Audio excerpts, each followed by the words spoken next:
తండ్రి కూతుళ్ల మధ్య ఉండేటువంటి అనురాగాన్ని, అనుబంధాన్ని కొంతమంది నికృష్టులు, నీచ వ్యక్తులు ఈ సమాజంలో మృగాల్లా తిరుగుతూ ప్రతిదాని వెనుక ఒక అసభ్యకరమైనటువంటి ఆలోచనను అంటగడుతుంటారు. అంటే వాళ్లకుండేటువంటి ఆలోచనను అన్నా చెల్లెల బంధం, తండ్రి బిడ్డల బంధాన్ని కూడా అత్యంత అసభ్యకరంగా వర్ణించడం, వగ్రీకరించడము చాలా దారుణం. ఈ ఘటన పట్ల మన తెలంగాణ రాష్ట్ర ప్రభుత్వం చాలా సీరియస్ గా ఉంది. ఇప్పటికే కేసు నమోదు చేసినాం. అదేవిధంగా భవిష్యత్తులో కూడా ఇలాంటి దుర్మార్గులు ఇలాంటి చర్యలకు పాల్పడకుండా, ఇలాంటి అసభ్యకరమైనటువంటి పదాలు గాని ప్రచారం గాని జరగకుండా కఠినమైనటువంటి చర్యలు తీసుకోవడానికి మన రాష్ట్ర ప్రభుత్వం కేసు దర్యాప్తు చేస్తా ఉన్నాం, ముమ్మరం చేస్తా ఉన్నాం, కఠినంగా కూడా శిక్షించడం జరుగుతుందని తెలియజేస్తాం. చైల్డ్ అబ్యూస్ చేసిన వాళ్ళని అడ్డంగా నరకాలని నా ఉద్దేశం, నడి రోడ్డు మీద నరకాలని నా ఉద్దేశం. 1.3 బిలియన్ పీపుల్ పైగా ఉన్న మనమే సెల్ఫ్ గవర్నింగ్ చేస్తున్నామండి. వైఫ్ ఆఫ్ రామ్ సినిమా చేసేటప్పుడు నేను పోలీసుల గురించి కనుక్కుంటా ఉంటే తెలంగాణ వరకు మాట్లాడతాను నేను. అట్లీస్ట్ ఒక 600 and odd మనుషులకి ఒక పోలీస్ ఆఫీసర్ అంట. ఒక 6,000 మంది కానీ మనం బయటకు వెళ్తే ఏమైపోతారండి? మనల్ని గవర్న్ చేసుకుంటూ మనం వెళ్తున్నాం ముందుకి.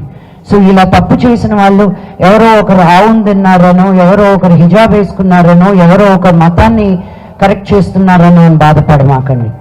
ఒక మనిషిని మనిషిగా చూడనప్పుడే వాళ్ళని నిందించాలని నేను అంటున్నాను. మా గురించి ఎందుకు ట్రోల్స్ వస్తాయి, ఎందుకు ఇవి వస్తాయంటే ఉన్నది ఉన్నట్టు మాట్లాడతాం కాబట్టి. మాకు పొలిటికల్గా ఉండడం రాదు. మా నాన్న ఎప్పుడు అన్నారు, ఏదైనా అన్యాయం జరుగుతుంటే ముందుకెళ్ళి ఫైట్ చేయండి అని. మమ్మల్ని చూసి ఇంకో 100 మంది వస్తారని.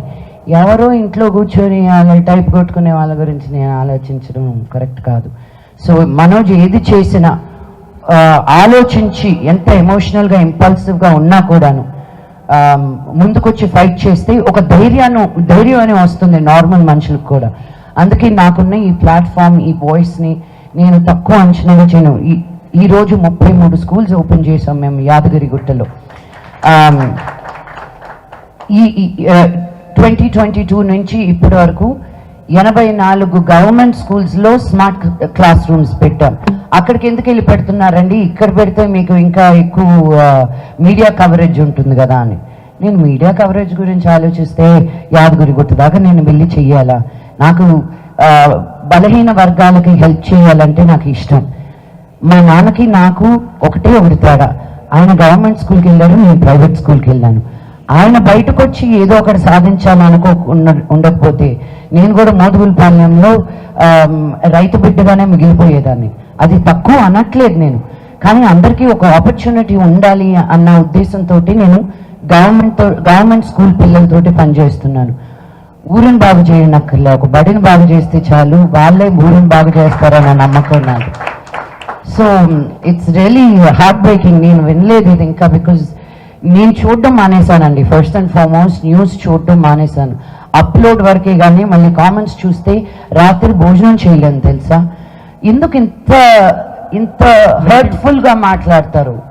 యూనో, వ్యక్తిగతంగా మా ఫ్యామిలీని అంటారు, మా అమ్మని అంటారు, నా కూతుర్ని అంటారు.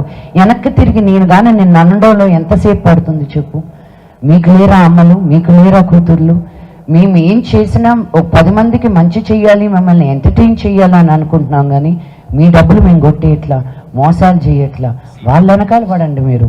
మేమేదో కళాకారులు, మేము కళమ్మ తల్లిని నమ్ముకుని ఉన్న వాళ్ళం. మేము ఈరోజు ఉంటాము, రేపు ఉంటామో లేదో తెలీదు. జనాలకి ఎన్ని రోజులు నచ్చుతామో అన్ని రోజులే మేము పని చేయగలుగుతాం. సో సొసైటీలో ఏది బాగాలేదు అన్నప్పుడు నిలబడడానికి ఎవరో ఒకరు ఉండాలండి. అందరూ నా బ్యాంక్ బ్యాలెన్స్లనే చూసుకుంటే ఇంకా సమాజం ముందుకు ఎలా వెళ్తుంది? మాలాంటి వాళ్ళు కూడా ఉండాలి మరి.